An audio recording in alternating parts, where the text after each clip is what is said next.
Wakil Menteri Pertanian, Ibu Wida Nurfaida, Sekretaris Jenderal Kementerian Pekerjaan Umum, Bapak Sarwo Edi, Sekretaris Utama Badan Pangan Nasional, Bapak Rifan Ahmad Purwantono, Direktur Utama PT Jasa Marga Persero, Bapak Billy Perkasa Kadar, Group Chief Operating Officer Astra Infra. Selamat pagi dan selamat datang juga kepada rekan-rekan media. Terima kasih telah hadir pada pagi hari ini. Konferensi pers kita pada pagi hari ini merupakan hasil pembahasan bersama Kantor Staf Presiden, KSP, dan Badan Komunikasi Pemerintah atau RI yang pada pagi hari ini akan menyampaikan mengenai update PHTC, kesiapan infrastruktur dan stabilitas harga pangan menjelang Nyepi dan Idul Fitri 2026. Untuk mempersingkat waktu, saya akan langsung persilakan Bapak Muhammad Kodari, Kepala Staf Kepresidenan, untuk menyampaikan materi update terkini terkait PHTC, ketahanan energi dan program MBD. Kami persilakan Bapak. Terima kasih Devi dari Bakom Pemerintah. Sebelumnya Pak Devi ada di sebelah sana ya, sekarang sudah sini. Ya. Terima kasih Pak Sudaryono, Wakil Menteri Pertanian kita. Ibu Wida Nurfaida, Sekjen Kementerian PU. Ada salam dari Pak Dodi, Menteri PU. Beliau ingin hadir ya, tapi ada tugas di luar negeri. Kemudian Bapak Sarwo Edi, Sestama Badan Pangan Nasional. Kemudian Pak Rifan Ahmad, Dirut Jasa Marga. Kita semua tiap hari lewat jalan tol beliau. Dan Pak Billy Perkasa Kadar, Group Chief Operating Officer Astra Infrastruktur. Tema kita pada hari ini kurang lebih 3 hal yang relevan untuk Lebaran. Pertama itu adalah energi, walaupun nanti saya agak lebih fokus kepada soal energi tenaga surya, karena Bapak Presiden beberapa kali sudah menyampaikan dalam situasi khusus seperti ini kita harus melakukan transformasi ya, Mas Dar ya, melakukan transformasi mengenai sumber daya energi kita, dan salah satu solusinya adalah tenaga surya karena itu potensi yang dimiliki oleh Indonesia. Sejauh ini Bapak Presiden menyampaikan angka-angka besar, misalnya target 100 gigawatt. Jadi kita pada hari ini akan membuat breakdown berdasarkan informasi yang kita peroleh dari Kementerian SDM. Jadi nanti saya akan bacakan teman-teman sekalian informasi yang kami peroleh dari Kementerian SDM. Kemudian yang kedua, tentu saja kalau Lebaran itu identik dengan makan, pangan. Itulah kemudian di sini ada Pak Sarwo dan Pak Sudaryono. Ya. Kemudian tentunya kalau kita bicara Lebaran tentu ada perjalanan, mudik dan seterusnya. Karena itulah kemudian di sini ada Ibu Wida, ada Pak Rifan dan Pak Billy. Terus terang, Bu Ida dan Pak Rifan, minggu lalu kita press conference di sini ada pertanyaan-pertanyaan dari teman-teman wartawan mengenai kondisi jalan tol, khususnya jalan tol Jakarta Merak. Ya. Saya sudah cek ke Pak Rifan, saya sudah bersama langsung. Begitu dari teman-teman sini ada keluhan itu ya Pak ya, katanya itu saya datang langsung ya. Saya datang ke Bapak ya Pak ya, mencari penjelasan, dan hemat saya penjelasan dari Pak Rifan sangat penting dan menarik. Karena itu dia harus ceritakan sendiri supaya kita semua memahami situasi dan kondisinya. Tentunya nanti dikombinasi dengan apa yang disampaikan oleh Ibu Wida. Jadi itu maksud dan tujuan kita teman-teman. Di tempat ini kita menyampaikan perkembangan program-program prioritas nasional, perkembangan pekerjaan-pekerjaan yang dilakukan oleh pemerintah, supaya teman-teman update. Terus kalau ada masalah di sini kita akan sampaikan duduk persoalannya, duduk perkaranya dan solusinya. Mudah-mudahan dengan cara seperti itu kita bisa optimalkan mengawal pada program pembangunan kita. Baik, saya awali dulu dengan membacakan materi yang akan disampaikan oleh KSP. Rekan-rekan jurnalis, Bapak Presiden Prabowo Subianto menegaskan bahwa kekuatan sebuah bangsa bertumpu pada setidaknya 5 hal utama. Pertama, kedaulatan energi. 2, kedaulatan pangan. 3, peningkatan kualitas sumber daya manusia. 4, pemerataan pertumbuhan ekonomi sampai ke desa-desa dan penegakan hukum. Dalam konferensi pers hari ini, kami akan memaparkan perkembangan ketahanan pangan yang menjadi visi Presiden Prabowo, Bapak-bapak di sebelah kiri saya. Kemudian pentingnya ketahanan energi serta kondisi transportasi dan jalan. yang akan disampaikan nanti oleh Ibu Wida dan teman-teman dari Jasa Marga dan dari Astra. Khusus untuk ketahanan energi, dalam kesempatan kali ini dibagi menjadi dua bahasan utama. Pertama, update program hasil terbaik cepat yang meliputi pembangkit listrik tenaga surya atau PLTS, serta bantuan pasang baru listrik. Kedua, kesiapan posko nasional sektor SDM dalam menghadapi Idul Fitri 2026. Sebelum kita lanjutkan, mari kita saksikan video berikut ini.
Saya kira dengan kemampuan kita akan menuju ke swasembada energi juga dalam waktu yang tidak lama. Bangsa kita akan melakukan transformasi hilirisasi ke arah industrialisasi secara besar-besaran dan secara akan mengagetkan dunia seluruh negara.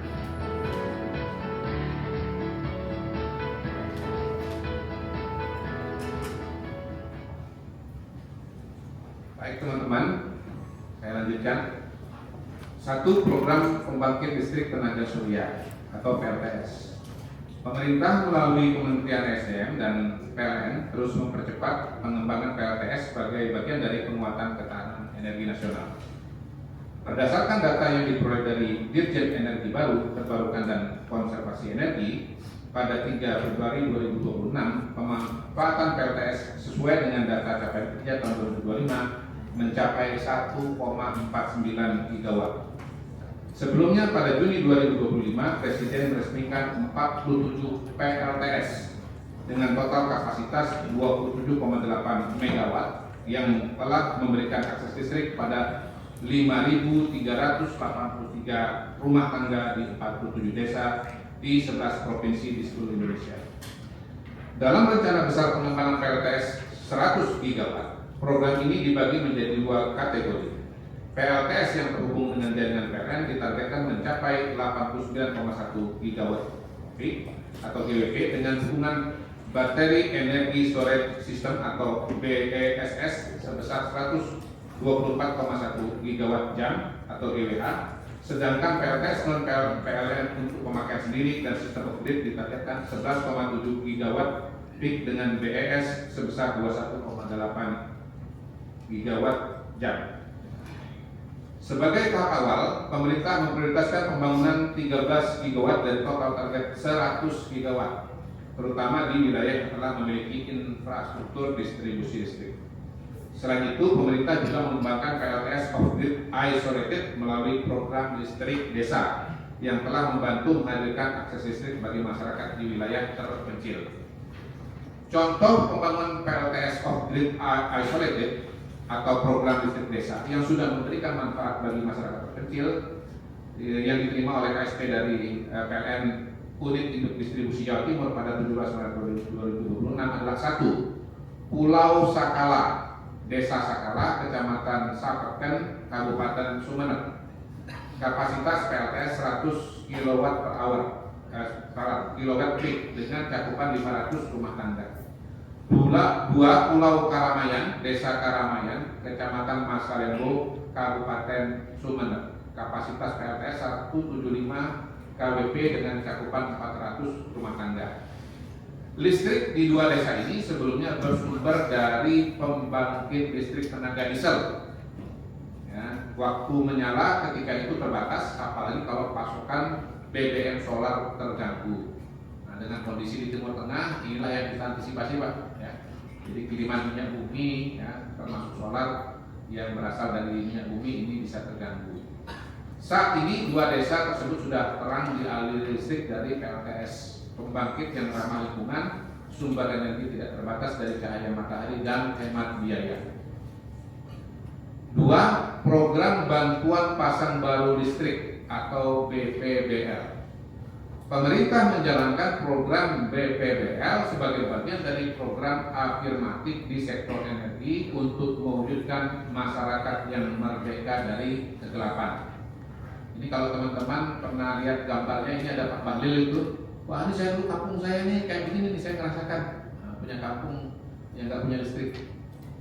Pak Menteri yang lain yang pernah cerita sama saya itu Pak Yandri Susanto. Ya, beliau bilang udah SMP apa SMA itu baru ada listrik di kampung. Kalau Pak Daryono gimana? Saya SD baru dapat listrik. Jadi bahkan sampai sekarang pun rupanya masih banyak masyarakat kita yang memiliki keterbatasan pemasangan listrik di rumah. Nah, ini dibantu oleh pemerintah.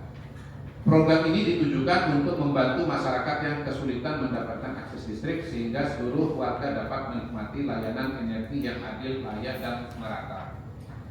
Bantuan ini, teman-teman, mencakup instalasi rumah, 3 lampu, 1 stok kotak, sertifikat instalasi, biaya sambungan PLN daya 900 PA, serta token awal listrik 100.000. Jadi langsung nyala. Tokennya juga dikasih, Mas, langsung nyala. Capaian pembangunan secara kumulatif target BPBL terus meningkat setiap tahun. Tahun 2022 80.000 rumah tangga terrealisasi, target 80.000 rumah, realisasinya 80.183 rumah. Di tahun 2023 targetnya 125.000 rumah, realisasi 131.600 rumah.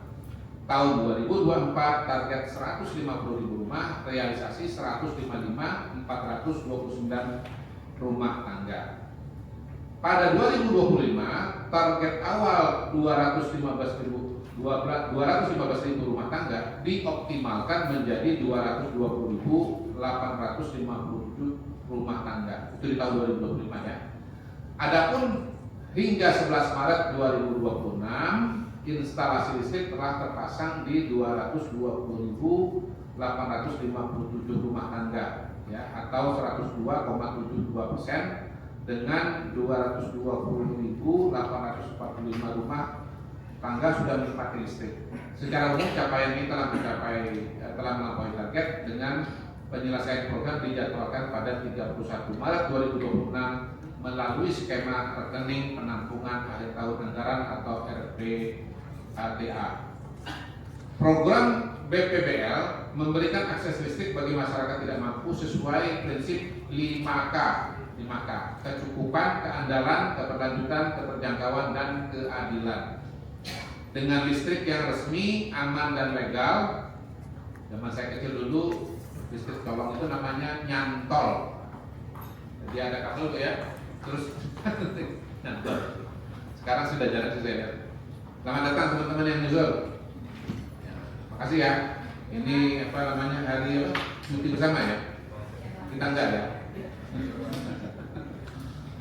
Dengan listrik yang resmi, aman, dan legal, masyarakat dapat memenuhi kebutuhan dasar seperti penerangan dan penggunaan peralatan rumah tangga. Kehadiran listrik juga mendorong aktivitas ekonomi, mendukung pembelajaran anak di malam hari, serta meningkatkan kualitas hidup. Secara nasional, program ini turut memperkuat ketahanan energi melalui luasan akses listrik bagi masyarakat yang sebelumnya tidak terlayani. Bagian ketiga, Posko Nasional Sektor SDM Idul Fitri 2026.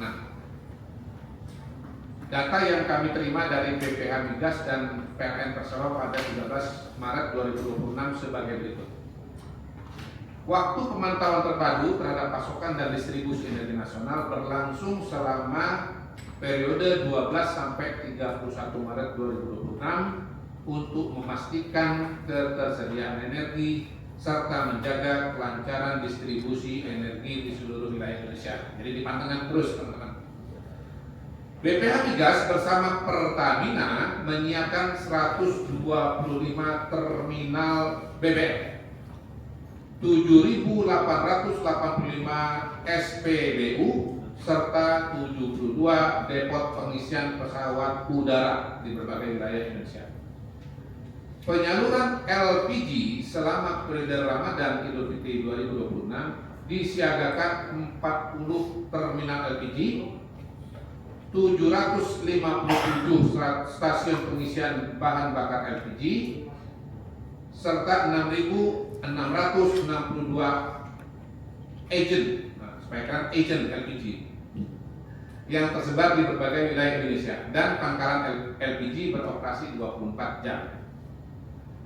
PGN menyalurkan gas kepada lebih dari 3.290 pelanggan komersil dan industri, 2.900 pelanggan kecil, serta 818.000 rumah tangga di seluruh wilayah Indonesia. Distribusi ini didukung jaringan pipa sepanjang 33.400 km di 18 provinsi dan 74 kabupaten kota, termasuk pasokan ke lebih dari 9 pembangkit listrik untuk menjaga keandalan energi selama Ramadan dan Idul Fitri. Maaf ya, banyak angka nih, jadi nanti rilisnya ini kita bagi, kalau dibagi sama teman-teman media, banyak angka nih dan banyak istilah-istilah. Pasokan listrik nasional selama periode Ramadan dan Idul Fitri 2026 diproyeksikan berada dalam kondisi aman dan terkendali, insya Allah ya. Sistem kelistrikan nasional diperkirakan memiliki beban puncak, ya, saya ulangi teman-teman, diperkirakan memiliki beban puncak sebesar 47.198 MW. Sementara daya mampu pasok mencapai 51.608 MW, sehingga tersedia cadangan daya sekitar 9,3%. Jadi ada cadangan masih. Terakhir, PLN menyiapkan 1.681 SPKLU. Nah, ini untuk mobil listrik. Ibu pakai mobil listrik? Udah.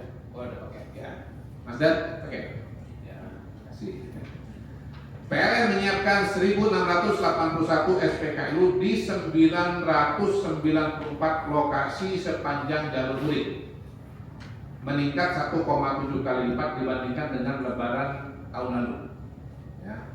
Kapasitas juga ditingkatkan melalui fast and ultra fast charging untuk melayani lonjakan pemudik kendaraan listrik dari 13.674 mobil dari tahun 2025. Ya, 2025 13.674 mobil menjadi 23.147 mobil di tahun 2026, agar pengisian tetap aman dan minim antrean. Mudah-mudahan. Demikian update program prioritas dan PATC hari ini dari KSP. Wassalamualaikum warahmatullahi wabarakatuh. Waalaikumsalam warahmatullahi wabarakatuh. Terima kasih kepada Bapak Muhammad Kodari, Kepala Staf Kepresidenan. Selanjutnya saya akan persilakan Bapak Sudaryono, Wakil Menteri Pertanian, yang akan menyampaikan materi terkait dengan pasokan dan stabilitas harga pangan jelang Hari Raya Nyepi dan Idul Fitri. Kami persilakan, Pak. Assalamualaikum warahmatullahi wabarakatuh. Selamat pagi, salam sejahtera untuk kita semuanya. Yang saya hormati Bapak Kodari, Ketua Kepala KSP, beserta Bapak Ibu semua yang hadir, Pak Bu Sekjen, Pak Sekjen saya, Sekjen Kementerian PU, Pak Sestama, Pak Dirut, dan rekan-rekan awam media semuanya yang saya hormati. Selamat pagi, salam sehat. Ini sebetulnya hari cuti ya, dari kita, saya kira ini penting untuk disampaikan. Dari kami, dari Kementerian Pertanian, saya kira setiap Ramadan itu kan selalu ada gawe urusan pasokan pangan. Dan pemerintah Pak Prabowo ini sudah 2 Ramadan ini dan insya Allah akan 2 Idul Fitri ini. Jadi di tahun lalu kita punya catatan yang baik selama Ramadan dan Idul Fitri, di mana harga-harga terkendali, dengan harga yang terkendali, stoknya juga aman. Dan di konferensi pers pada pagi hari ini atau siang hari ini, saya sampaikan bahwa seluruh komoditas strategis beras, jagung, kedelai, bawang merah, bawang putih, cabai, daging ayam, daging sapi atau daging kerbau, telur, gula, dan minyak goreng menghadapi Idul Fitri 1447 Hijriah sebentar lagi ini kami sampaikan dalam kondisi aman. Aman itu seperti apa? Aman itu 2. Yang pertama, pasokannya cukup, dan yang kedua, kita mengupayakan dan menjaga agar harga pasokannya cukup dan harganya sesuai dengan HET, terkendali dan terjangkau bagi masyarakat. Kami sampaikan bahwa khusus misalnya untuk beras, saat ini di gudang Bulog cadangan beras pemerintah sudah mencapai 4 juta ton lebih di gudang Bulog ya, saya CBP, cadangan beras pemerintah sudah 4,09 juta, dan ini tertinggi. Memang tahun lalu tertingginya di 4,2. Saya kira nanti ini proyeksinya sampai dengan 6 juta ton bisa disimpan di gudang Bulog. Selain itu, beras yang beredar di masyarakat saat ini sekitar 11,12 juta ton, dan proyeksi standing crop yang di hari-hari dan minggu-minggu ke depan akan panen juga sekitar ada 12 juta ton. Sehingga kalau di total ada 28, dan 28 juta ton itu sama dengan kemampuan kita. Ketahanan pangan, ketahanan beras kita bisa mencapai 324 hari atau kira-kira 10,8 atau 11 bulan yang akan datang. Jadi kondisi pangan kita sangat kuat, ya, sangat kuat. Dalam hal ini kalau yang paling sensitif kan beras gitu ya. Itu kondisi pangan kita khususnya beras, di mana beras adalah yang paling strategis dan paling sensitif ini, kondisi ketahanan kita sangat kuat. Kemudian juga di tahun 2025 juga mungkin saya kira awak media semua sudah tahu bahwa kita sudah swasembada, surplus kita atau produksi kita naik 13% dibanding tahun 2024, dan swasembada tidak impor beras lagi. Nah, ini yang ramai adalah terkait 1000 ton gitu ya. Nah, saya ingin menggarisbawahi ada 1000 ton dari Amerika itu, yaitu beras khusus, dan belum dilaksanakan. Tapi yang sudah terlaksana nanti tolong dicatat, kita sudah melepas ekspor beras ke Arab Saudi 2000 ton. Nah, jadi tolong yang dibahas jangan yang nanti akan PT nanti akan 1000 tonnya, jangan juga sering-sering dibahas, karena baru nanti akan apabila diperlukan, dan berasnya beras khusus. Tolong itu di garis bawahi. Yang sudah dilaksanakan atau sudah di launching adalah 2000 ton dari proyeksi sekitar 20.000 ton yang akan kita kirim ke Arab Saudi dalam rangka kita memenuhi kebutuhan pangan untuk haji jamaah Indonesia dan umroh jamaah Indonesia, dan syukur-syukur kita bisa juga merebut pasar untuk kebutuhan haji umroh bukan hanya Indonesia tapi juga untuk jamaah lain di Arab Saudi.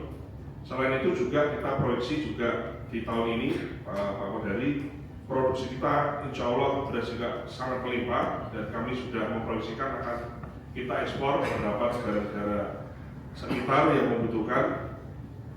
Ada Papua Nugini, kemudian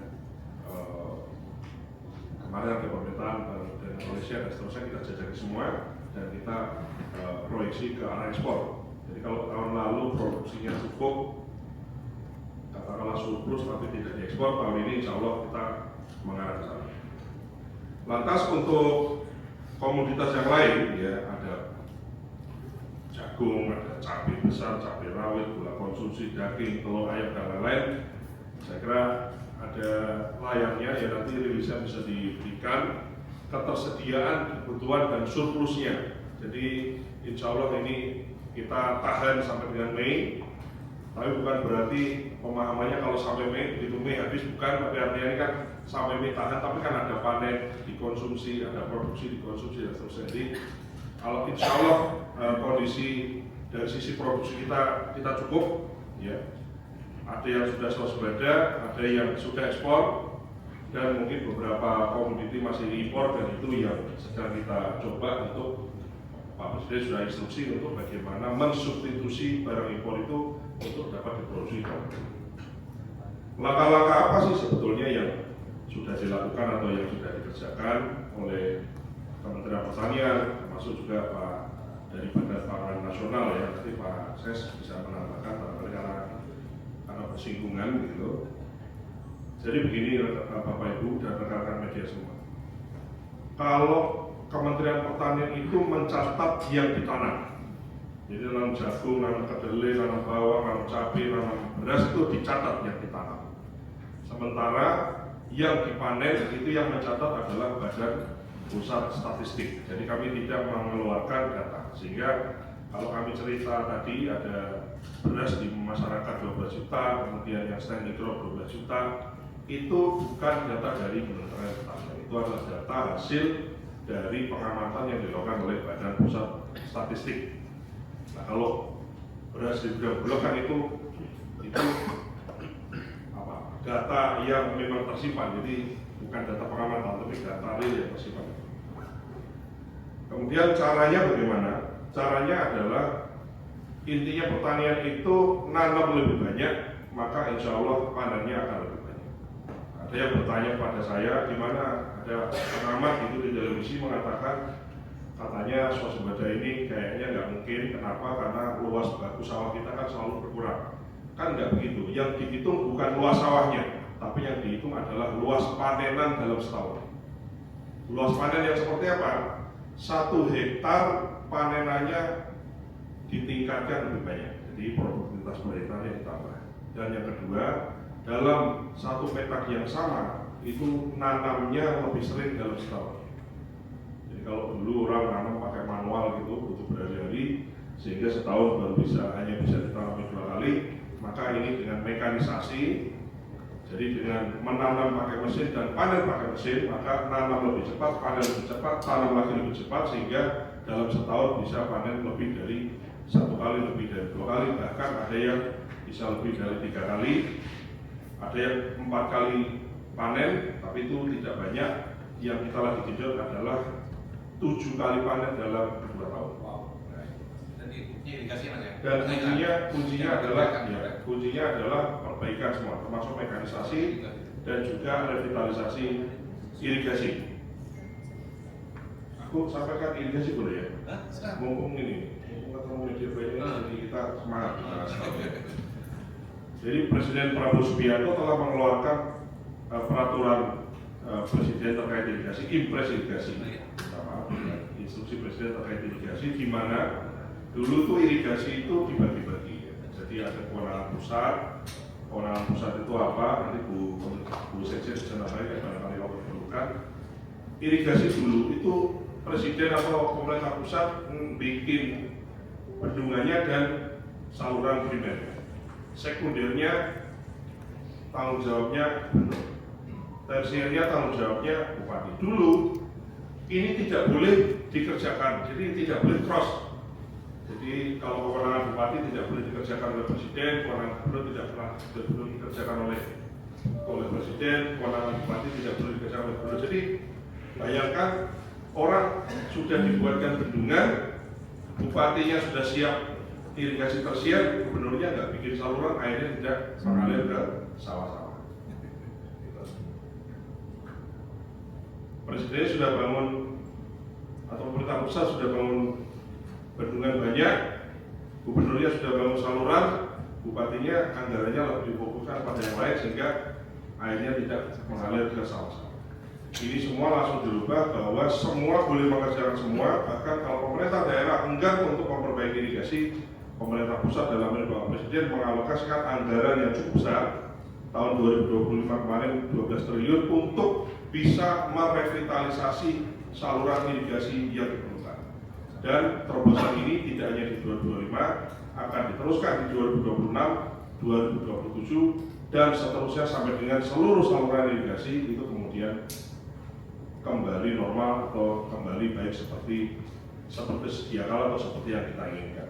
Sehingga kenapa swasembada itu faktornya banyak. Faktornya adalah hubungnya dipenuhi, irigasinya diperbaiki, termasuk tadi mekanisasi tadi yang tadinya manualan butuh berhari-hari, ini hanya butuh 1-2 hari selesai panen, nanamnya 1-2 hari, mulai 1-2 hari, sehingga dalam 1 tahun panenannya lebih banyak. Tapi tambah dikit Mas, Ya. maklum aja pengamat yang tadi salah karena sebetulnya beliau dikenal sebagai pengamat hukum. Tiba-tiba ngomong mengenai sawah. Jadi, tapi bagus juga lah ya. Kita senang kalau ini ya, kita senang kalau ada orang analisanya keliru sehingga kita punya kesempatan untuk memperbaiki analisa itu. Selain itu terkait komoditas yang strategis yang saya sebutkan tadi, beras, jagung, cabai, daging, ayam, telur dan lain-lain tadi, itu kita Kementerian Pertanian dan Bappenas atau Badan Pangan Nasional memonitor sentra-sentra produksinya. Jadi kalau daging itu slaughterhouse-nya di mana, kemudian penggemukan sapinya di mana, itu kita ikuti dari hulunya.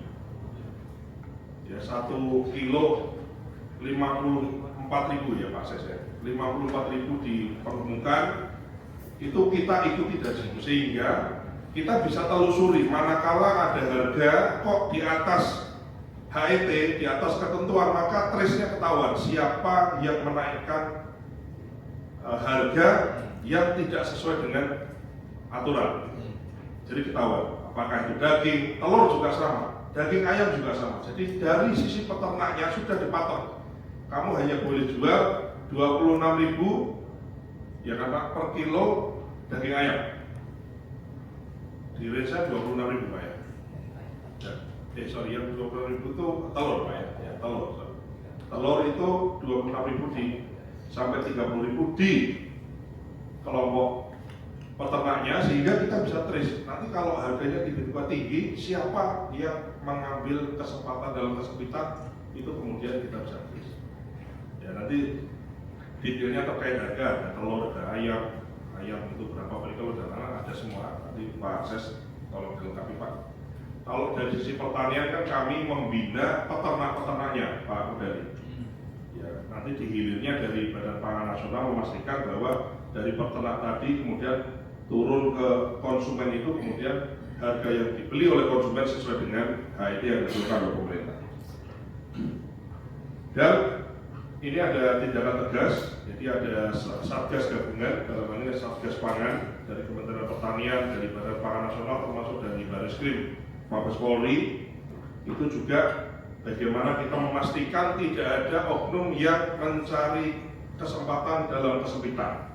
Ya, apalagi di situasi Ramadan dan Idul Fitri, itu kadang-kadang orang numpuk lah, orang nimbun, orang apapun itu, ancamannya ancaman administratif, bisa dicabut izin usahanya, atau manakala ada unsur kesengajaan dan ditemukan unsur pidana, mohon maaf, kami tidak bisa mengatakan tidak untuk tidak diusut secara pidana. Dan sudah ada beberapa contoh di beberapa tempat dan di waktu-waktu yang lampau, siapa yang melanggar akan ditindak tegas. Karena apa? Karena ini menyangkut hajat hidup orang banyak. Ya, beras, jagung, cabai, ayam dan lain-lain ini. Apalagi di situasi Ramadan dan Idul Fitri.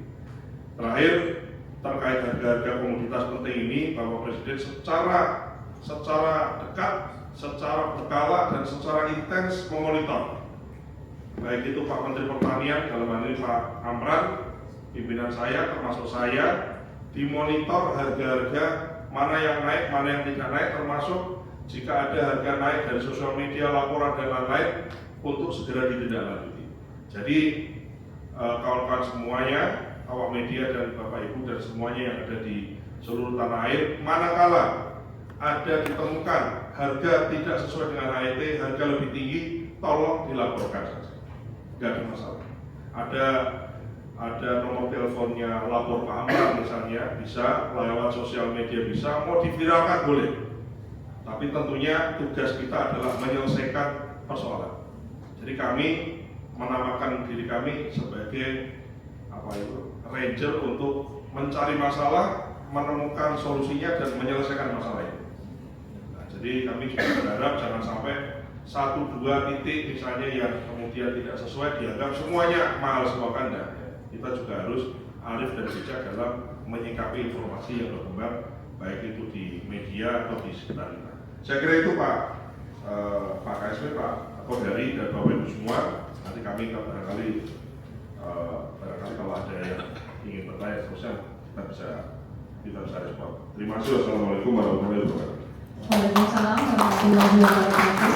Terima kasih Pak Sudaryono, Wakil Menteri Pertanian. Tadi juga sudah ditegaskan oleh Pak Wamentan begitu ya, mencari masalah, menemukan masalah dan menyelesaikan begitu ya Pak Wamentan ya. Jadi tadi sudah ditekankan ulang bahwa fondasi ketahanan pangan Indonesia saat ini semakin kuat. Pemerintah juga memastikan ketersediaan pangan nasional dalam kondisi aman dan memadai sehingga tidak perlu terjadi kepanikan di tengah masyarakat. Dan selanjutnya saya akan persilakan kepada Bapak Sarwo Edi, Sekretaris Utama Badan Pangan Nasional, yang akan menyampaikan materi terkait dengan pasokan dan stabilitas harga pangan jelang Hari Raya Idul Fitri. Kami persilakan, Pak. Baik, terima kasih. Assalamualaikum warahmatullahi wabarakatuh. Yang sama-sama kita hormati Bapak Kepala Staf Kepresidenan, Bapak Budori, Bapak Sekjen Kementerian Pekerjaan Umum, Bapak Wakil Menteri Pertanian, Bapak Ibu sekalian yang hadir di ruangan ini, yang sama-sama kita hormati. Saya hanya menambahkan apa yang disampaikan oleh Pak Wamen. Jadi apa yang disampaikan oleh Pak Wamen tadi sudah cukup lengkap, bahwa intinya secara umum pasokan pangan nasional berada dalam kondisi aman dan mencukupi sepanjang bulan Ramadan hingga menjelang Idul Fitri. Dan pastinya pemerintah terus memastikan ketersediaan pangan serta menjaga harga tetap stabil agar masyarakat dapat beribadah dengan tenang tanpa kekhawatiran terhadap kebutuhan bahan pokok penting. Tadi sudah disampaikan oleh Pak Wamen. Jadi secara umum harga aman, kemudian stok juga aman. Jadi tadi juga sudah ditayangkan bahwa Badan Pangan Nasional telah menyusun neraca pangan produksi sampai dengan April 2026. Tadi sudah disampaikan juga bahwa stok beras nasional CBP yang ada di Bulog sekitar 4,1 juta ton dan yang berada di masyarakat sekitar 12,2 juta ton. Artinya sampai dengan akhir Mei stok beras kita ada 16,3 juta ton. Begitu juga untuk komoditas lain tadi sudah disampaikan oleh Pak Wamen. Kemudian yang kedua, bagaimana langkah pemerintah untuk menjaga bahan pangan tetap stabil selama Ramadan dan Lebaran atau Idul Fitri. Yang pertama, tentunya Badan Pangan Nasional dan Kementerian Pertanian telah membentuk Satuan Tugas Sapu Bersih Pelanggaran Harga, Mutu dan Keamanan Pangan tahun 2026. Yang tugas utamanya adalah melakukan pemantauan baik itu di pasar tradisional maupun di pasar-pasar modern untuk mengecek 9 bahan pokok penting strategis agar harganya itu di bawah harga acuan pemerintah atau harga eceran tertinggi. Alhamdulillah secara umum stabil dengan pasokan yang cukup. Kemudian yang selanjutnya perlu kami sampaikan bahwa dalam rangka stabilisasi pasokan dan harga pangan, pemerintah melalui Badan Pangan Nasional menyalurkan beras SPHP dan jagung SPHP. Yang sudah disetujui oleh pemerintah adalah untuk 2026 ada 828.000 ton itu beras SPHP. Beras SPHP ini ada subsidi sana sehingga harganya dengan kualitas sama medium itu maksimum dijual oleh para pedagang 12.500 karena belinya dari Bulog itu sekitar 11.000 rupiah. Sedangkan harga beras umum medium itu HRT-nya 13.500 rupiah. Kemudian begitu juga jagung SPHP itu yang sudah disetujui oleh pemerintah dan anggaran sudah disetujui sebanyak 242.000 ton. Ini juga diperuntukkan untuk para peternak layer sehingga bisa menekan harga daging ayam dan telur ayam, karena jagungnya dibantu dari jagung SPHP, jagung subsidi pemerintah. Kemudian ada juga bantuan stimulan berupa bantuan beras dan minyak kita untuk bulan Februari Maret yang sudah mulai dibagikan pada bulan Maret ini untuk 33,2 juta penerima manfaat. Jadi 33,2 juta KPM, keluarga penerima manfaat, untuk 10 kg beras dan 2 liter minyak goreng. Artinya kalau nanti ini bantuannya Februari dan Maret disalurkannya pada bulan Maret, berarti 20 kg per keluarga untuk beras dan 4 liter untuk minyak goreng. Kemudian juga kami di Badan Pangan Nasional melaksanakan namanya gerakan pangan murah. Gerakan pangan murah ini kami menyajikan tentunya bekerja sama dengan para pelaku usaha pangan, kemudian Gapoktan dan kelompok tani untuk menyajikan barang-barang kebutuhan pokok penting dengan harga standar, harga petani, ya, harga petani, sehingga masyarakat merasa terbantu. Dan ini juga sangat penting untuk intervensi ketika ada harga-harga yang melonjak tinggi, baik di terutama di pasar-pasar tradisional. Disitulah hadir. Indikatornya apa? Jadi kami bekerja sama dengan tim pengendali inflasi daerah. Di sana ada titik-titik yang mahal, maka hadirlah di situ gerakan pangan murah. Tentunya kami berkoordinasi dengan Dinas Ketahanan Pangan, dengan Dinas Pertanian Kabupaten Kota, kemudian Dinas Perdagangan, kemudian juga di sana hadir juga Satgas Pangan. Sehingga alhamdulillah dengan hadirnya gerakan pangan murah ini harga terkendali dengan baik. Kemudian ada juga program fasilitasi distribusi pangan. Ini biasanya kalau ada di suatu daerah harganya tinggi, maka Kepala Dinas Kabupaten Kota biasanya menginfokan ke kami, ke Badan Pangan Nasional, untuk segera dikirim. Contoh misalnya cabai rawit beberapa waktu yang lalu di Jambi harganya 150.000, sehingga waktu itu Pak Gubernurnya telepon kepada Bapak Kepala Badan dan langsung kita drop 8 ton, contoh seperti itu, dan harganya langsung ke 80.000. Jadi ini ada fasilitas distribusi pangan. Begitu juga untuk komoditas lainnya, sehingga alhamdulillah sangat membantu untuk stabilisasi pasokan dan harga pangan. Tadi kaitan dengan telur juga disampaikan bahwa harga di produsen itu 24 sampai 26.000. Kemudian harga di konsumen itu maksimum Rp30.000 per kilogram. Jadi alhamdulillah dengan adanya pengaturan harga di tingkat produsen dan di tingkat konsumen untuk semua komoditas pangan strategis ini dapat mengendalikan, dan di produsen tentunya peternak petani itu bisa tersenyum, kemudian pedagang juga bisa bahagia karena harganya bisa terkendali.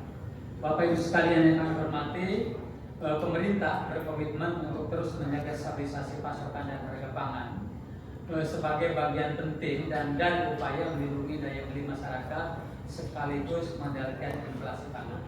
Dan melalui penguatan stabilisasi dan pasokan harga pangan ini, alhamdulillah harga pada saat ini, pada bulan Ramadan dan tentunya menjelang Idul Fitri dan pasca Idul Fitri, kami upayakan untuk stabil, ya, karena memang stoknya cukup, kemudian kami juga punya alat kendali.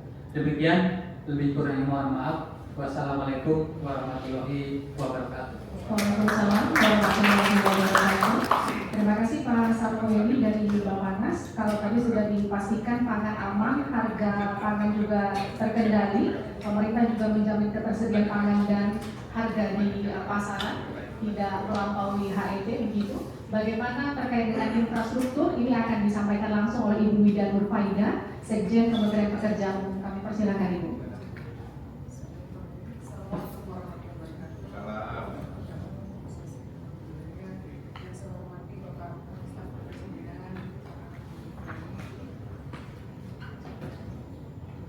Wakil Gubernur Pertanian, saya sama Badan Pangan, Direktur Jasa Marga, Corporation Astra, dan rekan-rekan media. Izinkan pada kesempatan ini kami sampaikan dulu salam hormat dari Bapak Menteri yang memang sedianya hadir Pak untuk menyampaikan ini. Ada beberapa hal yang ingin kami sampaikan terkait kesiapan infrastruktur menghadapi arus mudik dan balik Lebaran tahun 2026. Laporan ini berfokus pada kesiapan infrastruktur yang menjadi tanggung jawab Kementerian Pekerjaan Umum, terutama pada jalan dan jembatan nasional, jalan tol yang menjadi tulang punggung mobilitas pergerakan arus mudik dan arus balik.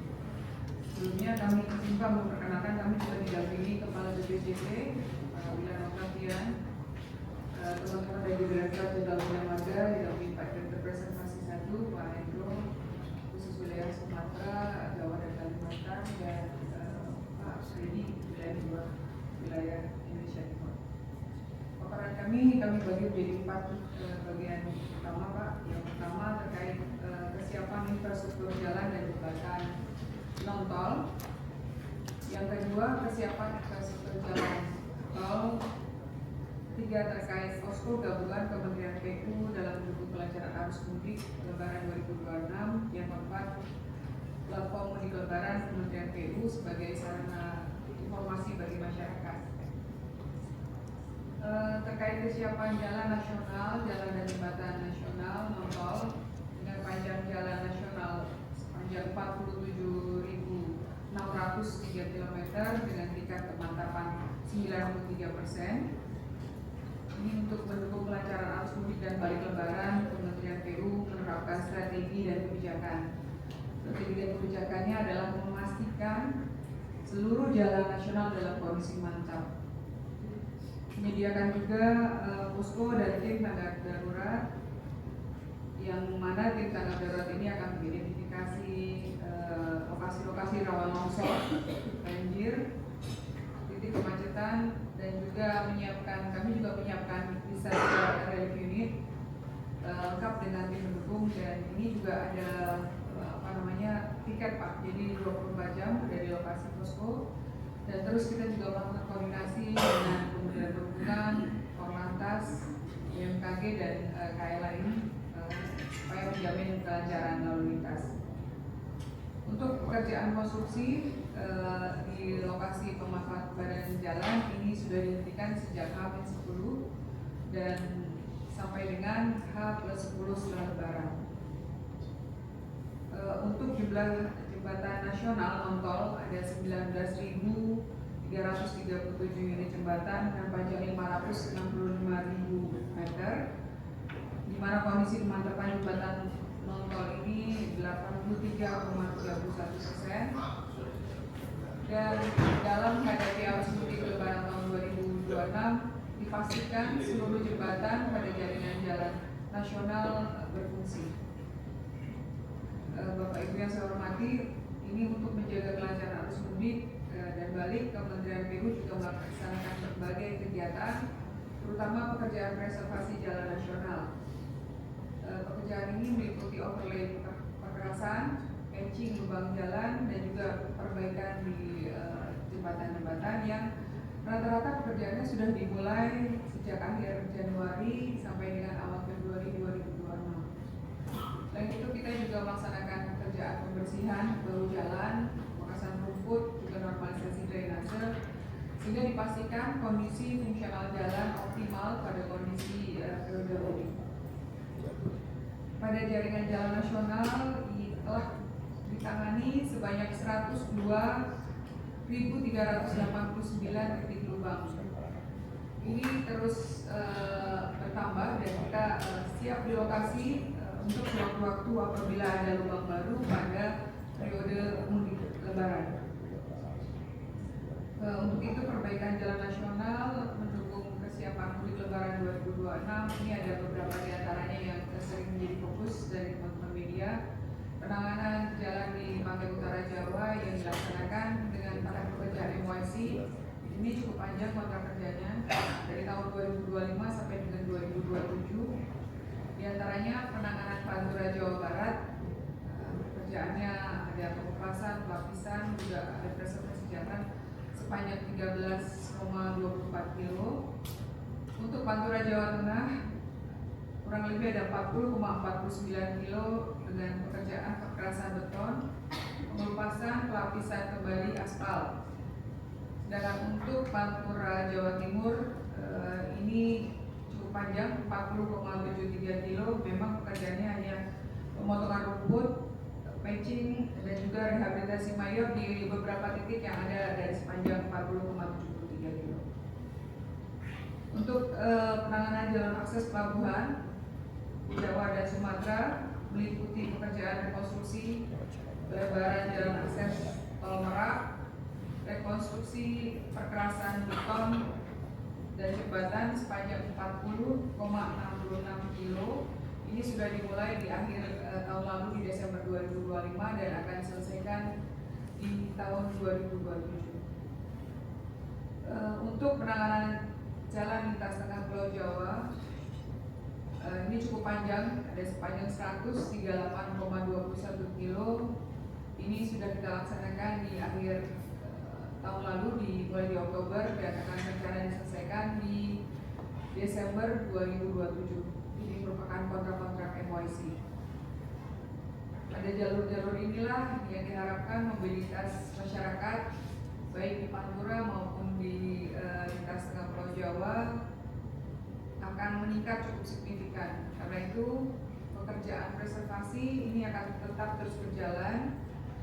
Tadi kami pastikan apabila ada kerusakan seperti lubang baru akibat hujan atau kondisi-kondisi lain ini bisa tetap dilaksanakan pada kondisi masa mudik, sehingga kita akan melakukan patching tambalan cepat mantap mungkin secara cepat di lokasi lapangan sehingga tidak membahayakan para pemudik. Bapak Ibu yang saya hormati, saat ini terdapat 76 ruas jalan tol operasional, panjangnya 3.115 kilo, di mana jaringan jalan tersebut dilengkapi 136 tempat istirahat dan pelayanan atau TIP. Ada 581 gerbang tol. Ini juga terdapat 54 badan usaha jalan tol atau BUJT yang mengelola ruas-ruas 76 ruas tersebut.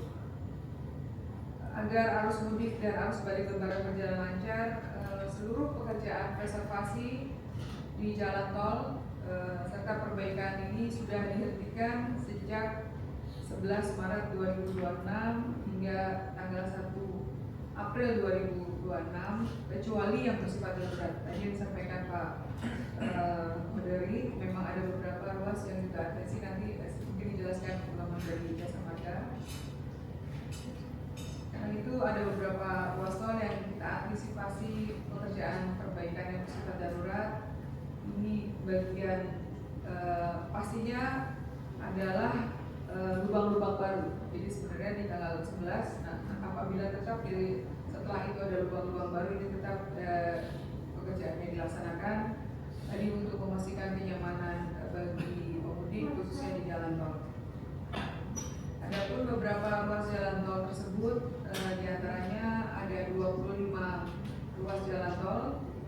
Yang pertama ruas jalan tol Jakarta Tangerang, 2 ruas jalan tol Tangerang Merak, ruas jalan tol Cawang, Tanjung Priuk, Ancol Timur dan Jembatan 3 Pluit, ruas jalan tol Jagorawi, jalan tol Jor seksi W2U, jalan tol Jor seksi S, ruas jalan tol Cengkareng Kunciran, ruas jalan tol Cinere Jagorawi, ruas jalan tol Serpong Cinere, ruas Jalan Tol Cileunyi Sumedang Gawuan, Jalan Tol Cikampek Padalarang Cileunyi, Jakarta Cikampek, Kaci Pejagan, termasuk juga Jalan Tol Cikampek Palimanan, Pejagan Pemalang, Pemalang Batang, Solo Ngawi, Kertosono Mojokerto, Pasuruan Probolinggo,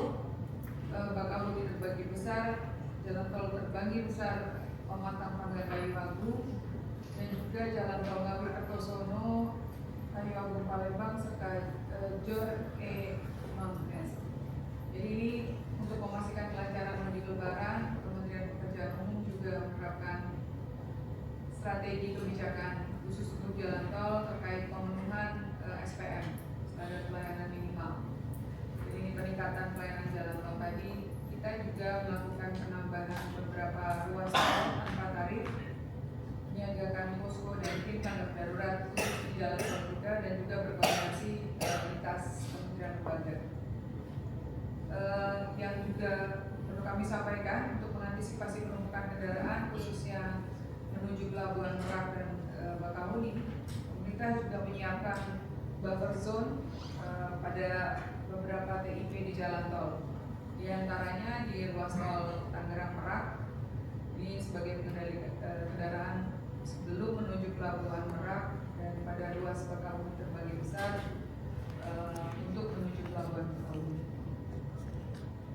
Untuk diketahui semua Bapak Ibu sekalian bahwa selama periode mudik dan balik Lebaran ini juga difungsikan ada 10 ruas tol tambahan dengan panjang 291 km, di mana ini merupakan fungsional tol di Jawa.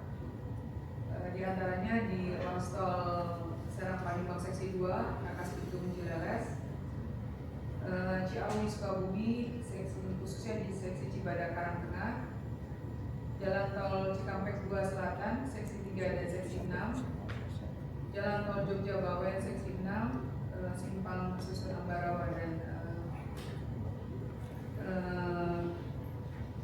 di Bawen. Untuk ruas tol Solo Jogja New Airport NIA, ini di ruas Prambanan Purwomartani. Untuk tol Probolinggo Situbondo Banyuwangi, ini khususnya di Gending Gusti.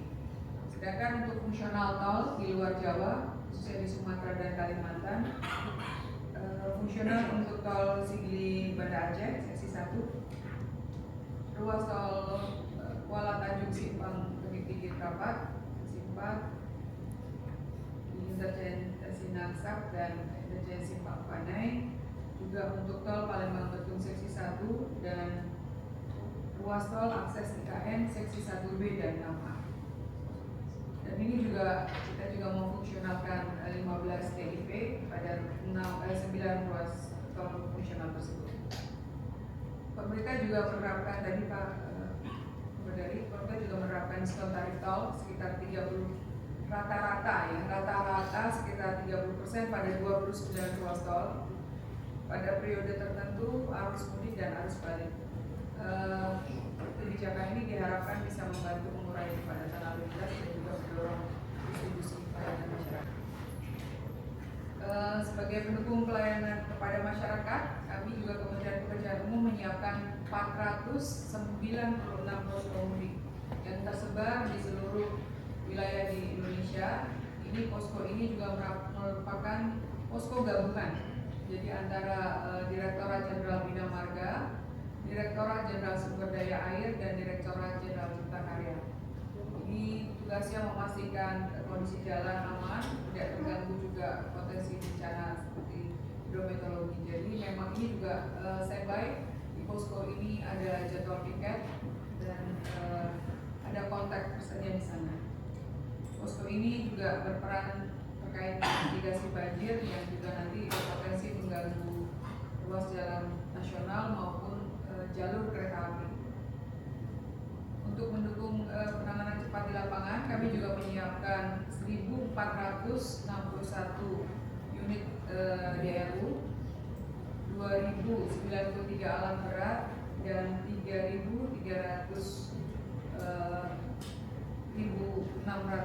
100 penambahan banjiran yang bisa dimobilisasi sewaktu-waktu.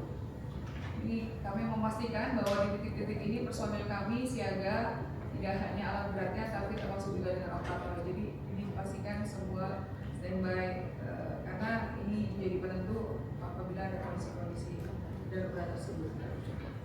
Kami juga di Kementerian PU menyiapkan kesiapsiagaan titik banjir. Ada tadi kami sampaikan 2093 alat berat. Ini semua berada di lokasi titik-titik rawan banjir. Juga terkait bahan banjiran, kami siapkan juga bronjong kawah, bronjong pasir, berbagai ukuran geobag dan sandbag. Jadi ini untuk mengantisipasi kondisi-kondisi darurat. Jadi ini kesiapsiagaan bahan banjiran ini juga dipastikan ini juga mendukung kelancaran kereta api. Jadi kadang-kadang di beberapa jalur kereta api ini ya terdapat genangan di rel kereta api sehingga alat-alat banjiran kami juga kami akan menangani penanganan daruratnya seperti pengoperasian dari eskavator, material-material geobag untuk meninggikan kondisi supaya jalan kereta ini aman. Mungkin secara permanen juga nanti mungkin dilakukan perkuatan tanggul dan normalisasi untuk peninggian rel itu sendiri. Kami juga Kementerian PU juga memberikan dukungan sarana prasarana. Jadi ini untuk kelancaran mudik, dukungannya ada 129 sarana prasarana di 40 titik lokasi di 24 provinsi. Ini khusus untuk yang sarana prasarana yang melayani masyarakat. Ada 193 personil yang akan mendukung seperti mobile toilet, ada 40 unit, toilet portable 9 unit, tangki air ada 30 unit, mobil vakum tinja 31 unit, truk angkut 1 unit, hidran umum 14 unit, dan tenda ada 4 unit. Bapak Ibu yang kami banggakan juga, kami juga harus menyampaikan di sini bahwa kami menyiapkan juga platform mudik lebaran karena selain kesiapan fisik infrastruktur, kami juga menyediakan akses laman mudik.pu.go.id. Ini platform ini bisa dipantau secara real time.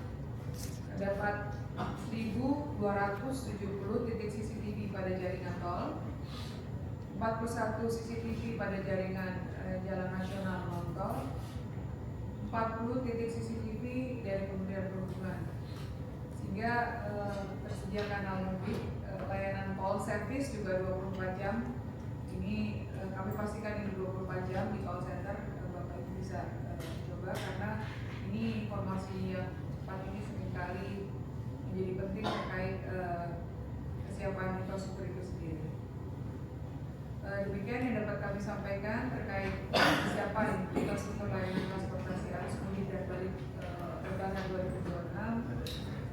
Kami menyadari bahwa musim mudik ini tantangannya setiap tahun berbeda ya Pak. Sama, jadi antara tahun ke tahun kalau kita bandingkan tantangannya berbeda karena ada kondisi cuaca, juga pergerakan masyarakat yang berubah ataupun kepadatan di lapangan, sehingga kami berharap semua ikhtiar yang dilakukan oleh Kementerian PU ini juga diberi kemudahan oleh Allah Subhanahu Wa Taala dan juga masyarakat yang melakukan mudik dan balik ini dapat selamat sampai tujuan. Itu yang bisa kami sampaikan. Bila itu sebenarnya, Assalamualaikum warahmatullahi wabarakatuh. Waalaikumsalam warahmatullahi wabarakatuh. Terima kasih Ibu Ida Nurfaida, Sekjen Kementerian Pekerjaan Umum. Tadi juga kami tekankan ulang, Ibu Ida menjelaskan seluruh jalan nasional saat ini dalam kondisi mantap, Ibu. Ada 102.389 lubang yang sudah diperbaiki dengan sistem tambal cepat mantap begitu, sehingga dipastikan para pemudik bisa melintasi jalur-jalur menuju kampung halaman mereka dengan kondisi aman dan juga nyaman begitu. Dan bagaimana dengan kesiapan infrastruktur di jalur tol? Kita akan langsung ke Bapak Rifan Ahmad Purwantono, Direktur Utama PT Jasa Marga Persero, terkait kesiapan infrastruktur di tol dan mendukung pelaksanaan mudik. Kami persilakan Pak. Bismillahirrahmanirrahim. Assalamualaikum warahmatullahi wabarakatuh. Yang kami hormati Bapak Wakil Kepala Staf Presiden, yang kami hormati Bapak Wakil Menteri Pertanian, yang kami hormati Bapak Sarwo Edi, Sekretaris Utama Badan Pangan Nasional, yang kami hormati Ibu Ida Nurfaida, Sekjen Kementerian PU, dan Bapak Ibu sekalian Pertama-tama terima kasih atas kesempatannya untuk menyampaikan kesiapan Jasa Marga. Yang mohon izin akan kami sampaikan terkait dengan kesiapan operasional maupun juga beberapa penambahan yang disampaikan oleh Ibu Sekjen terkait dengan fungsional maupun juga penyelesaian terhadap lubang jalan yang minggu lalu mungkin kemarin Pak KSB menjelaskan sempat viral dari pertanyaan ini dan dipertanyakan, maka dalam kesempatan ini kami sampaikan beberapa hal. Yang pertama, Jasa Marga mengelola 1.294 km dan merupakan tolak utama atau ukuran utama terutama di arus mudik tahun 2026 ini. Kami memperkirakan 3,5 juta kendaraan akan melintas keluar dari Jakarta, dan dari data yang kami miliki ini kami menggunakan proyeksi yang alhamdulillah di dalam 1 tahun terakhir dengan penggunaan platform Intelligent Transportation System, kamera yang ditingkatkan fasilitasnya menjadi ITA atau Intelligent Traffic Analysis maupun radar. Perkiraan tidak hanya jumlah tetapi juga prediksi di setiap waktunya. Yang 3,5 juta ini kami perkirakan akan muncul gelombang mudik yaitu di tanggal 14 dan tanggal 18 hari ini.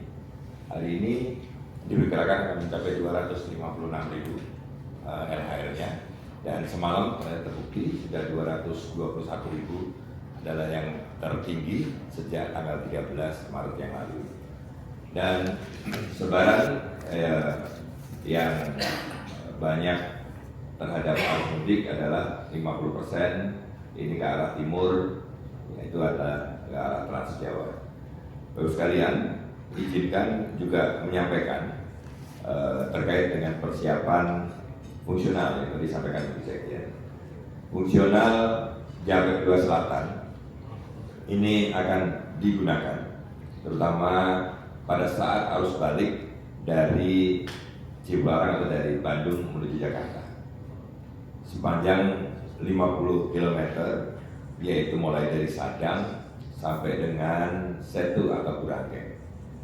Dari 50 km ini telah kami siapkan dan kemarin telah kami uji dan pastikan akan bisa digunakan sejak mulai tanggal 15 jika diperlukan, terutama ketika muncul kepadatan di kilometer 66 adalah pertemuan dari Trans Jawa dari Cipularang.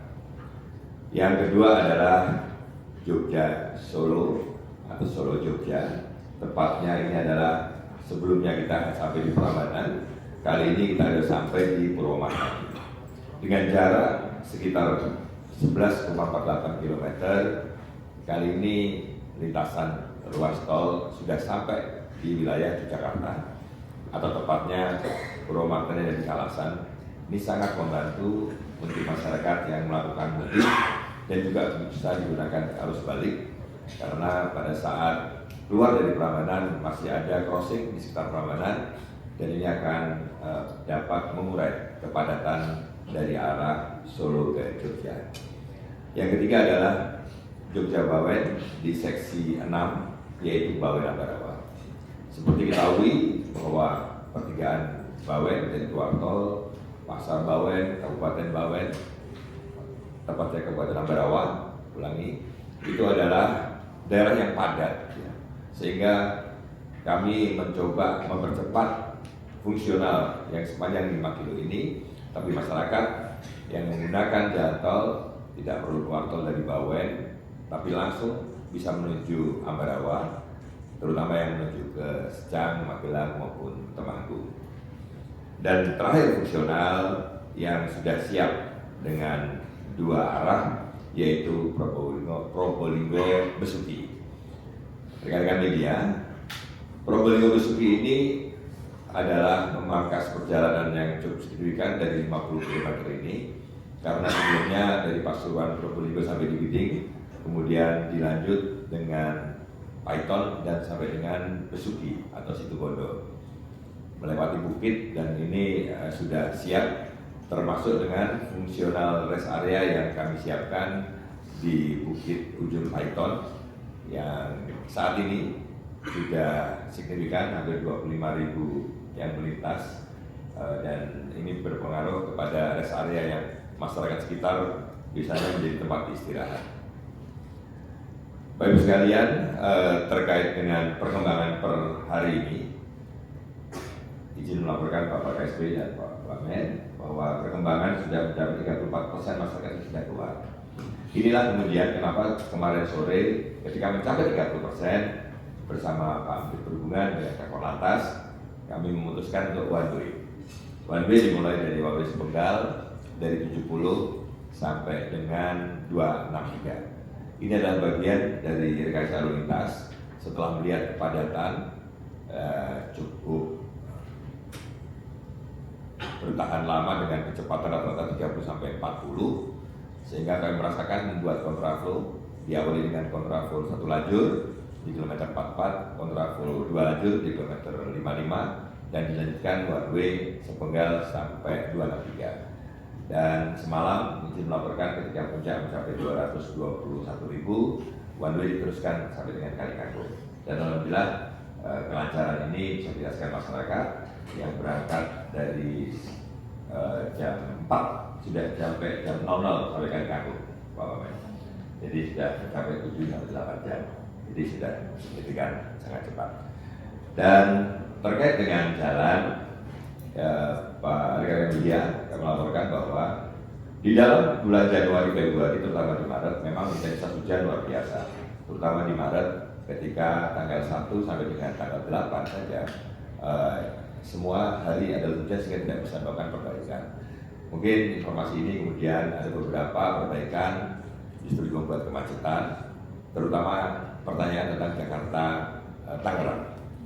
Rekan media, Jakarta Tangerang ini setiap harinya adalah 477.000 kendaraan yang melintas. Artinya 1 menit itu ada 330 kendaraan. Pasti sulit, gitu ya. Dan kami untuk itulah kemarin minta waktu baik dalam RDP dengan Komisi 5, juga kemarin menjelaskan dengan Pak KSP kendalanya, tetapi sudah kami selesaikan semua 100%. Dengan demikian, semua dari ruas Jakarta Tangerang, nanti Merak, Jakarta Merak ini kan Tangerang Merak ada di Astra, sudah dinyatakan siap dan bisa digunakan tanpa ada lubang. Namun demikian, di dalam pelaksanaannya bahwa seperti disampaikan Bu Sekjen, tetap tidak bisa dihindari ada lubang-lubang yang rusak ya, karena memang izin menyampaikan bahwa SKB ini belum semua memenuhi, Pak, masih ada yang menggunakan truk di luar logistik, terutama yang untuk bahan pangan. Jadi kami melihat dan kemarin sudah ditegaskan oleh Pak Menlu juga termasuk menutup pelabuhan. Jadi sedikit berkurang sehingga jalan masih ada rusak, tetapi sudah kami selesaikan kemarin dan terus akan kami lakukan patching jika diperlukan. Sebagai bahan pertimbangan barangkali atau informasi yang sempat viral dengan media, kami tampilkan videonya.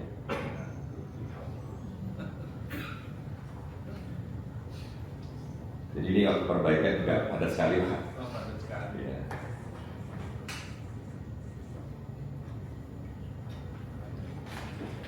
Sebagian jalan SMO. Pekerjaan perbaikan jalan tol Jakarta Tangerang. Ini yang viral. Untuk memastikan perjalanan tetap aman dan nyaman menjelang arus mudik dan balik lebaran tahun 2026. Berikut kondisi terbaru yang kami dapatkan dari laporan Bapak Ibu pengguna jalan di media sosial.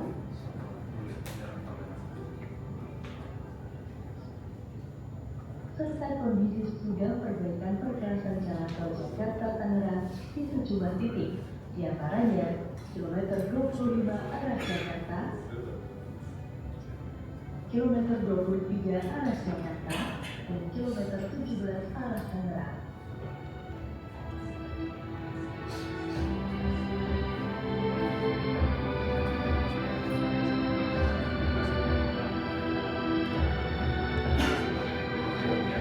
Baik, Bapak Ibu sekalian, rekan media, seperti yang dilihat, alhamdulillah sudah siap ya digunakan dan saat ini sudah 100%. Dan Wabarakatuh.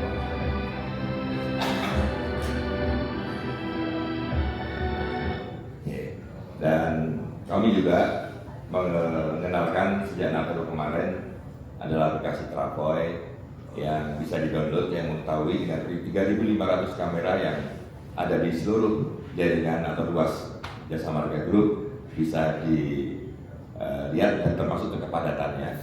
Apalagi dengan menggunakan Intelligent Transport System yang kami miliki, kami pastikan bahwa informasi terkait kepadatan adalah valid karena menggunakan teknologi yang kami kelola sendiri. Dan juga call center 133 untuk digunakan untuk seluruh masyarakat yang melakukan perjalanan mudik.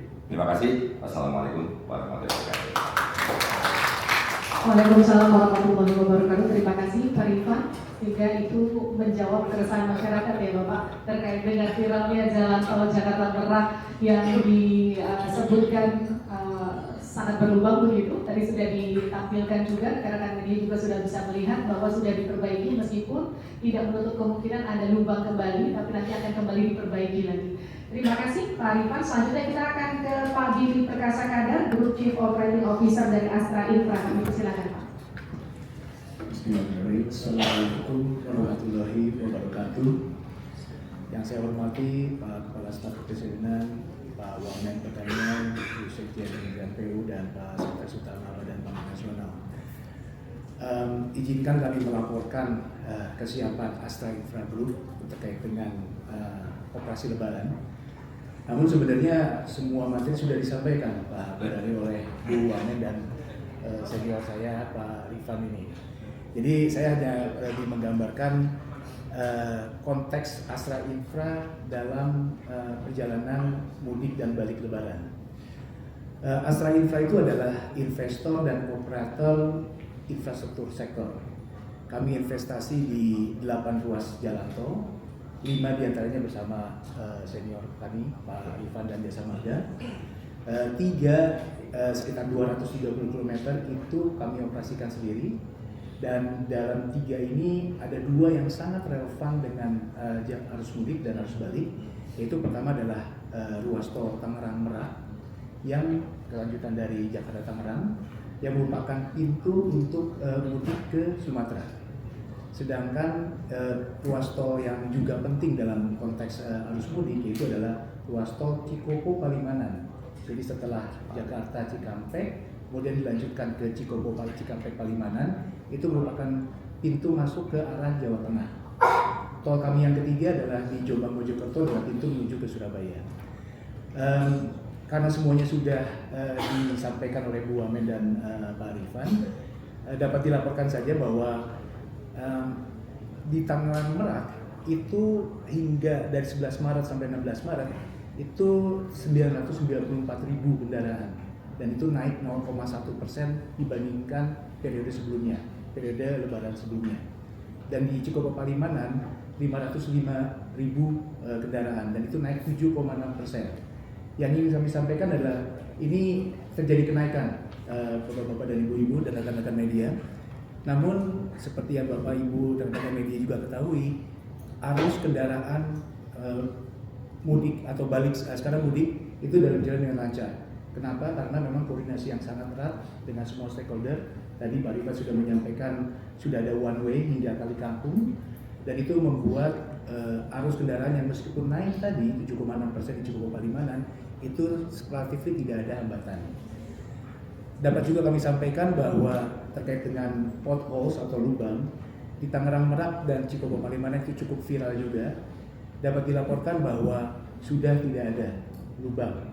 Namun seperti yang tadi Bu Wamen dan Bu Sekjen, Bu Sekjen dan Pak Rifan sampaikan, pasti akan ada lubang-lubang karena jalannya tetap dipakai. Namun kami siap untuk melakukan penutupan lubang itu dengan cepat.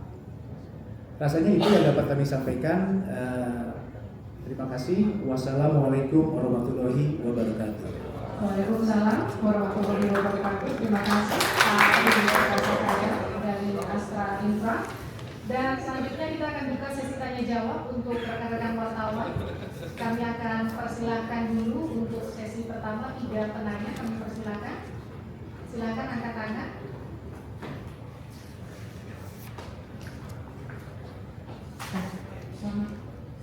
siang Bapak Ibu. Izin saya Dova, wartawan Bloomberg Technos.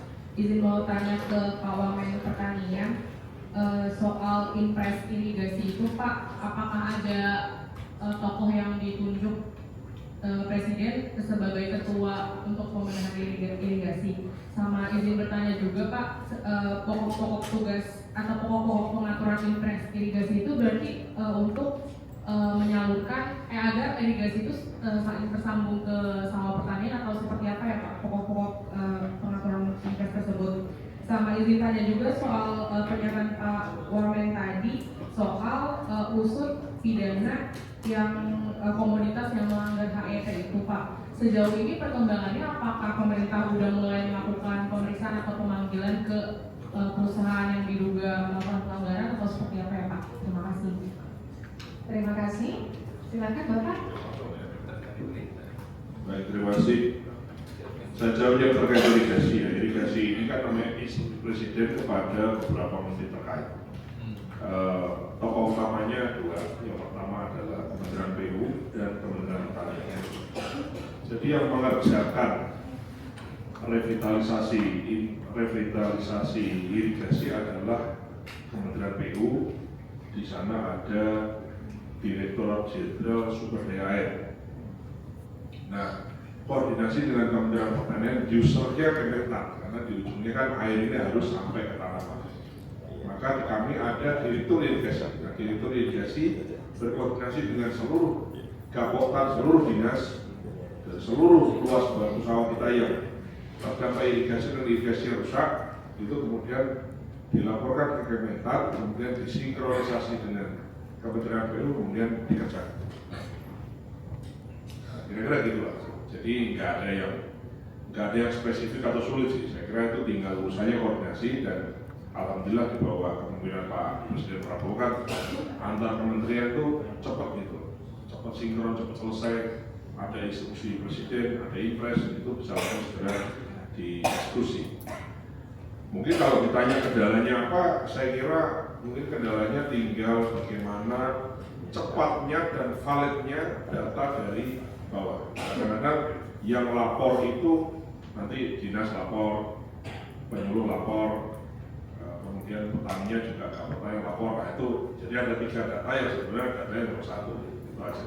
Tapi itu lebih baik daripada tidak ada lapor. Jadi lebih baik numpuk double lapor daripada tidak ada. Mas boleh nambahin Mas? Iya boleh. Teman-teman, saya optimis ini akan sangat membantu keharmonisan kepala daerah, khususnya antara gubernur dengan bupati. Karena kami mengalami di lapangan seringkali ada aspirasi yang berbeda, Mas Daryono. Jadi tadi ada bupati, wali kota ingin supaya irigasi bisa diperbaiki di tempatnya, di kabupatennya, tapi gubernur masih jauh. Tapi bisa juga sebaliknya. Yang kedua, tentu saja ini akan sangat memenuhi aspirasi dari para petani agar bisa mendapatkan solusi terhadap masalah-masalah koordinasi yang terjadi di lapangan selama ini. Dan teman-teman sekalian, mungkin tambahan bahwa sawah kita itu ada 2 macam. Pertama yang irigasi dan ada yang non irigasi. Mas, yang irigasi itu berapa persen Mas dari lahan baku sawah Mas? Jadi yang irrigated itu sekitar 24%. Nah, harapan dari Pak Presiden adalah di waktu yang lama lagi ini itu kemudian kita bisa tingkatkan sampai dengan 50%. Semakin akan otomatis begini supaya paham gitu ya. Air ini menjadi penting. Kalau pupuk itu bisa diproduksi di pabrik, benih bisa diciptakan karena kebutuhannya kecil. Yang tidak bisa orang ciptakan itu adalah air. Jadi makanya irigasi ini menjadi penting, menyediakan air bagi sawah-sawah yang selama ini sulit di saat musim-musim tertentu, khususnya kemarau, sehingga dia tidak bisa nambah. Sehingga yang dimaksud tadi lahan baku sawahnya mungkin belum nambah, tapi nanamnya lebih banyak karena ketersediaan airnya. Ilustrasi gini teman-teman, lahan baku sawah 7 juta, Tetapi kalau bicara lahan panen tahun lalu itu sekitar 10 juta ya Mas ya. 11 juta, 10 kalau tahun lalu, 11 ya, tahun sebelumnya maaf 2024 itu 10 juta. Jadi teman-teman bisa lihat lahannya 7 juta, panennya itu 10 juta. Nah 3 juta dari mana? Karena ada lahan-lahan yang panennya lebih dari 1 kali. Satu. Kemudian yang kedua tahun lalu itu naik 1,3 juta hektar ya lahan panennya. Jadi lahan baku sawahnya tetap sekitar 7 juta, tetapi yang panennya dari 10 juta naik jadi 11,3 juta. Itu yang bisa menyebabkan kenaikan beras kita. Betul. Ya. Kemudian saya tambahkan tadi yang pertanyaan mengenai. Oh iya, silakan. Oh, ini irigasi ya? Irigasi. Terima kasih Pak. Jadi memang menambahkan sedikit pengalaman. Jadi memang Impres nomor 2 ini kita di Kementerian Pekerjaan Umum dan Kementerian Pembangunan kita mensupport kait pembangunannya dan targetnya sudah tercapai di tahun lalu 653.158 hektar. Ini dengan uang senilai 10,1,5 T dari alokasi yang sebenarnya dikasih dari Pak Presiden ini sekitar 12 T. Jadi untuk target next di 2026 targetnya memang sesuai yang disampaikan dari Kementerian Pertanian ada 750.000 hektar ya Pak ya. 750.000 hektar memang saat ini belum ada alokasinya, namun teman-teman di sumber daya air sudah menyiapkan kesiapan koordinasi dengan Kementerian Pertanian. Ini jadi Pak. Terima kasih Bu. Ya begitu. Nah yang kedua mengenai ya, Satgas Pangan ya, Satgas Pangan. Jadi Satgas Pangan ini Satgasnya adalah ada kepala Satgasnya di Barreskrim Polri dengan mendayagunakan Dirkrimsus, Direktorat Kriminal Khusus masing-masing Polda seluruh Indonesia dan juga Reskrim di masing-masing Polres. Sampai sejauh ini sudah ada 89 distributor yang ditegur. Jadi sejauh ini belum ada yang sampai dengan pidana karena baru kita tegur sudah langsung melakukan perubahan yang ke arah yang baik. Jadi ada SP1, ada SP2, kemudian dicabut izinnya.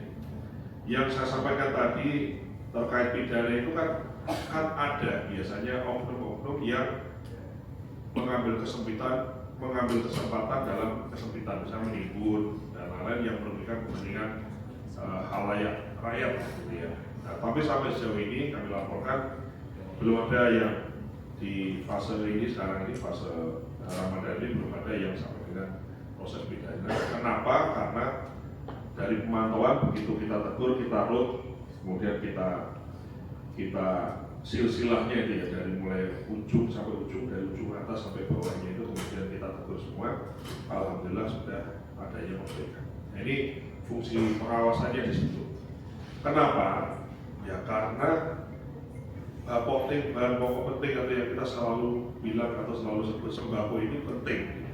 Jangan sampai ini menjadi gejolak di masyarakat. Itu yang saya terima kasih. Baik, terima kasih Pak Wamen sudah menjawab pertanyaan. Selanjutnya kami persilakan. Ada lagi rekan-rekan wartawan yang ingin bertanya? Anggi dari SKPP, silakan. Saya dari SKPP Indonesia ingin bertanya ke Pak Wamen, Mas Sudar ini kan Pusat Informasi Harga Pangan Strategis Nasional yang dirilis pada hari ini 17 Maret 2026 ini ada kenaikan Mas dari sejumlah bahan pokok. Mulai contohnya ini ada dari harga daging sapi yang dibanderol 168.640 per kilogram. Kalau misalnya ini data ya Mas ya, maksudnya apakah nanti akan ada langkah dari Kementerian Pertanian untuk memastikan tadi Mas sudah sampaikan juga bahwa selama bulan Ramadan menjelang Idul Fitri harga akan terkendali dan terjangkau bagi masyarakat dan tidak ada kenaikan, atau memang hanya akan menunggu saja laporan dari baik masyarakat atau Satgas untuk memastikan bahwa memang harga sembako menjelang Idul Fitri ini benar-benar aman dan juga terjangkau bagi masyarakat. Karena kalau dari rilis yang kami lihat ini ternyata ada kenaikan di sejumlah bahan pokok hampir seragam. Yang kedua ini buat Pak Rifan, saya ingin bertanya, memastikan aja Pak, tadi Bapak sampaikan bahwa puncak arus mudik tanggal 14 dan 15 hari ini ya. Berarti untuk total dari target yang tadi Bapak sampaikan akan ada 3,5 juta kendaraan Pak. Yang tadi Bapak sampaikan perkiraan ada 3,5 juta kendaraan. Untuk sekarang berarti total dari awal bulan arus mudik ini sampai hari ini tanggal 12 sudah ada berapa kendaraan yang meninggalkan Jakarta? Yang kedua soal Jalur Lubang, ini kan Jakarta ini merupakan salah satu jalan yang memang paling banyak transformers Pak, maksudnya kendaraan berat yang akan merusak jalan lagi. Itu ada sesuatu nggak sih Pak selain apakah memang diperhitungkan jenis aspal yang kuat dan sebagainya agar tidak terjadi lagi jalur lubang bagi kendaraan? Terima kasih. Terima kasih ahli dari SCTV. Kami persilakan dulu Pak Wawentan untuk menjawab. Baik, terima kasih. Sebelum saya jawab lebih detail, saya bilang gini, harga komoditas itu pasti ada kenaikan, ada penurunan. Yang penting itu kalau naik, jangan lama-lama naiknya, harus segera turun. Kalau turun, kan kalau terlalu murah itu kan petaninya atau peternaknya kan rugi ya. Kalau terlalu mahal itu konsumennya juga membeli dengan harga mahal. Jadi pengelolaan pangan kita ini ada HPP di tingkat petani, ada HET di tingkat pengecer. Jadi harga pokok produksi bagi petaninya ditentukan dan harga eceran termnya kita ngomong HET. Kalau di atas HET itu jangan lama-lama naik, tapi juga jangan terlalu murah dari harga acuan HET-nya. Itu tugas pemerintah di sini. Jadi intinya adalah naik turun biasa, yang penting jangan lama-lama. Pagi naik, kalau bisa siang atau sore sudah turun. Itu kita ada troubleshooter-nya di situ. Jadi di Bappenas, di Kementerian Pertanian dibantu dengan teman-teman dari Satgas Pangan itu kita ada monitor, termasuk di Kementerian Perdagangan, pasar-pasar itu kita monitor dari situ harga-harga. Jadi kalau ada yang tinggi langsung kita cek kenapa, masalahnya di mana. Kalau memang bisa diatasi di lokalan situ ya sudah bisa turun. Tapi kalau misalnya perlu intervensi, perlu didatangkan dari tempat lain seperti disampaikan oleh Pak Sestama tadi, sudah mendatangkan cabai dari tempat lain. Jambi diterbangkan dan lain-lain. Itu intervensi. Ini negara bukan yang jadi wasit, tapi negara ikut naruh tangannya untuk stabilisasi dari pasokan dan harga komoditas. Spesifik terkait harga daging tadi, jadi HET-nya 140.000 ya harga daging itu dalam kondisi daging normal Pak Kodes. Yang 160 itu sudah kita cek, itu adalah daging tanpa lemak. Jadi memang punya spesifikasi yang berbeda. Jadi grade-nya berbeda. Itu aja. Jadi so far sejauh ini harganya tidak, karena spesifikasinya lain ya. Jadi tadi kalau daging normal HET-nya 150.000 dan itu 160.000 itu adalah daging dengan spesifikasi tanpa lemak. Itu kira-kira saya baca. Terima kasih. Terima kasih Pak Wawentan. Selanjutnya kita akan ke Pak Rifan dari Jasa Marga. Silakan Pak. Ya, terima kasih. Jadi tadi sudah saya sampaikan adalah sampai dengan jam 6 tadi pagi. Jam 6 tadi pagi itu adalah sampai dengan 1,2 juta dari 34% dari 3,5. Ini sekarang ini saya juga monitor terus per jamnya gitu ya. Ini kalau terlihat sekarang sudah naik sekali, hampir per jamnya mencapai 8.400. Jadi kalau rekan-rekan media bisa melihat, saya melihat grafiknya. Jadi ini ada lalin per jam, kelihatan sudah merah semua. Artinya merah ini betul-betul kontraflow harus dilakukan maupun juga one way harus dilakukan. Nah, ini adalah sebagai antisipasi karena memang beberapa ruas dalam visi ratio atau jumlah kendaraan dengan lajur yang tersedia itu rata-rata lancar adalah sekitar 5.500. Nah, mencapai 6.000, 7.000 dimulai dengan kontraflow satu lajur, dua lajur maupun one way, apalagi sudah di atas 8.000. Tadi juga saya sampaikan bahwa perkiraan hari ini yang mencapai 256 atau 58.000 itu proyeksinya, dan ini sudah, kalau bahasa kepolisian sudah ada kebangkitan ya, yang cukup signifikan, harus kita persiapkan. Nah, kemudian tentang lubang. Jadi rekan-rekan media, memang yang tadi disebut transformer itu, ini kalau ada kepala BCD dan teman-teman sekalian dari PU pasti tahu bahwa kerusakan terhadap beban yang transformer atau kendaraan tadi itu kan sifatnya eksponensial ya, jadi makasih Pak. Dan ini berdampak kerusakannya signifikan. Maka idealnya memang seluruh jalan berlubang ini akan segera kita lakukan ya perbaikan secara menyeluruh. Dan ini akan terus kita lakukan dengan penguatan. Dan itulah kemudian kalau memang nanti kemudian ditemukan hanya dalam bentuk penutupan lubang sementara, itu sementara. Dan selanjutnya akan kita jadwalkan termasuk dengan seperti yang tadi lihat video, perbaikan secara menyeluruh dalam konteks yang harus diperkirakan trafiknya. Jadi sekarang ini kita menggunakan window time yang paling ideal adalah malam dari jam 10 sampai dengan jam 6 pagi. Tetapi traffic dirasakan bahwa dari kami di Jakarta Tangerang maupun juga Tangerang ke Merak ini sangat padat sekali, sehingga nanti betul-betul dibutuhkan koordinasi ataupun pengalihan lalu lintas kalau diperlukan penguatan, sehingga perkerasan jalan semakin bagus dan bertahan dengan bagus. Nah, beberapa hal yang juga kami ingin sampaikan bahwa kami ingin mengoptimalkan within motion ya, baik yang dimiliki oleh Jasa Marga maupun Astra. Astra ini ada 4 di Jakarta Merak Jakarta, dan ini sangat bisa dimanfaatkan. Within motion ini setelah kita optimalkan bersama Kementerian Perhubungan. Kebetulan kalau Kementerian Perhubungan itu punya identifikasi namanya BUE atau bukti lulus uji emisi. Dan ini bisa identifikasi truknya siapa, yang overloadnya siapa gitu ya. Dan mudah-mudahan ini untuk mengingatkan bahwa seluruh truk yang melintas ini berapa persen sih yang melebihi beban yang seharusnya. Mudah-mudahan dengan identifikasi ini kemudian kita juga mengingatkan kepada seluruh pengguna truk, dan selanjutnya jalan-jalan tetap dapat terpelihara dengan sangat baik. Terima kasih.